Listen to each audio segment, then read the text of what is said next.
Saudara, yakni kasus asusila Hasyim Asyari yang membuatnya dipecat dari jabatan Ketua KPU. Upaya mantan Ketua KPU Hasyim Asyari merayu korban terbukti menggunakan fasilitas negara. Tindakan di Hasyim ini pun dinilai sebagai praktik relasi kuasa hingga membuat korban menjadi tidak berdaya. Dewan Kehormatan Penyelenggara Pemilu DKPP berkesimpulan mantan Ketua KPU Hasyim Asyari tak hanya menyalahgunakan jabatan dan wewenang, tapi juga terbukti menggunakan fasilitas negara demi melancarkan pendekatannya ke korban yang merupakan anak buahnya yang bertugas sebagai panitia pemilihan luar negeri Den Haag, Belanda, berinisial CAT.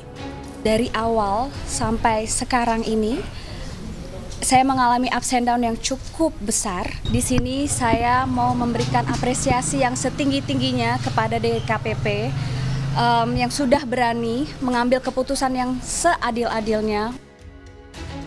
Dalam sidang yang berlangsung tanggal 3 Juli lalu terungkap, Hasyim menggunakan kendaraan dinas berupa Toyota Fortuner Walpri dengan plat dinas Polri saat menjemput CAT ketika berada di Jakarta. Berkenaan dengan dalil bahwa teradu menyalahgunakan jabatan, wewenang, dan fasilitas negara untuk kepentingan pribadi, terungkap fakta dalam sidang pemeriksaan bahwa benar teradu menggunakan kendaraan dinas milik teradu untuk kepentingan pribadi mengantar dan menjemput pengadu di luar tugas kedinasan pada saat pengadu berada di Jakarta. Sementara itu, ada pula berbagai fasilitas mewah yang berasal dari kantong pribadi Hasyim untuk korban. Seperti tiket pesawat pulang pergi Jakarta-Singapura senilai 8.600.000 lebih. Dan ada juga tiket pesawat pulang pergi Jakarta-Belanda sebanyak 3 kali senilai 100 juta rupiah. CAT juga mendapat fasilitas berupa penginapan di sebuah apartemen mewah di kawasan Kuningan, Jakarta Selatan dengan total 48.700.000 lebih. Tak hanya itu, Hasyim juga membelikan CAT layar monitor Asus ZenScreen seharga Rp5.400.000. Meski sebagian besar pengeluaran untuk merayu korban bersumber dari kantong pribadi Hasyim, pakar antropolog menilai hal tersebut tak bisa dilepaskan dari adanya pengaruh relasi kuasa yang sangat besar. Kan ada indikasi gratifikasi seksual. Kalau ini terjadi, maka itu sudah pelanggaran berat sekali di dalam pemilu ya, karena dilakukan keduanya oleh penyelenggara pemilu gitu kan. Dan ini bisa masuk ke ranah-ranah korupsi, ranah-ranah pelanggaran pemilu gitu ya.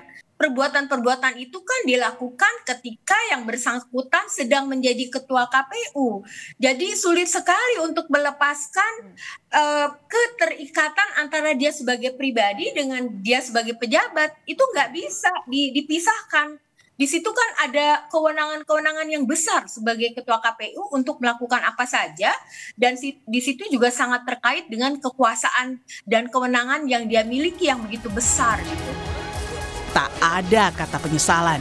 Hasyim justru berterima kasih pada DKPP karena sudah membebaskannya dari tugas berat sebagai penyelenggara pemilu. Saya mengucapkan alhamdulillah dan saya mengucapkan terima kasih pada DKPP yang telah membebaskan saya dari tugas-tugas berat sebagai anggota KPU yang menyelenggarakan pemilu. Tim Liputan Kompas TV.